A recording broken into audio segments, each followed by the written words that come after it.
Hello বন্ধুরা, সবাইকে স্বাগত জানাই আমার ইউটিউব চ্যানেল ডাব্লিউবি এডুকেশন নিউজে। আজকের যে আপডেটটি খুবই গুরুত্বপূর্ণ একটি আপডেট, ভিডিওটি স্কিপ না করে পুরোটি দেখো। তো এসএসসি শিক্ষক নিয়োগ নিয়ে যা এই হচ্ছে আপডেটটি। 2014 সালে শুরু হয়েছিল নিয়োগ প্রক্রিয়া। দীর্ঘ 9 বছর কেটে গেলেও উচ্চ প্রাথমিকে শিক্ষক নিয়োগ হয়নি।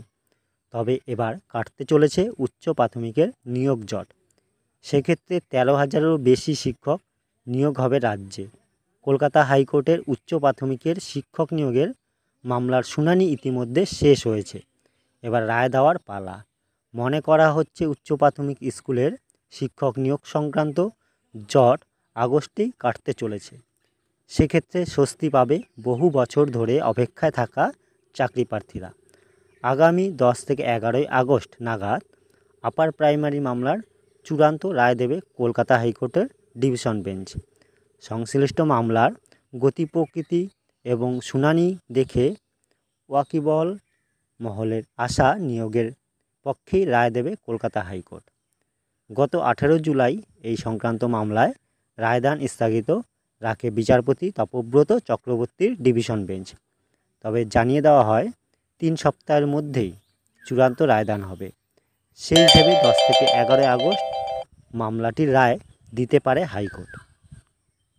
উচ্চ প্রাথমিকের মোট শূন্যপদ ছিল 14,339টি। এসএসসির প্যানেলে 13,033 জনের নাম রয়েছে।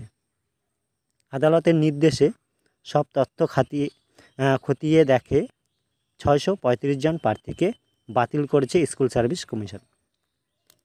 এর মধ্যে 559 জনের ক্ষেত্রে ওএমআর সিট এবং সার্ভারের প্রাপ্ত নম্বরের গরমিল ধরা পড়ে। 74 জনের ওএমআর সিটে হোয়াইটনার দিয়ে সংশোধন করা হয়েছিল। সেই বিকৃত ওএমআর সিটগুলির বাতিল করা হয়েছে।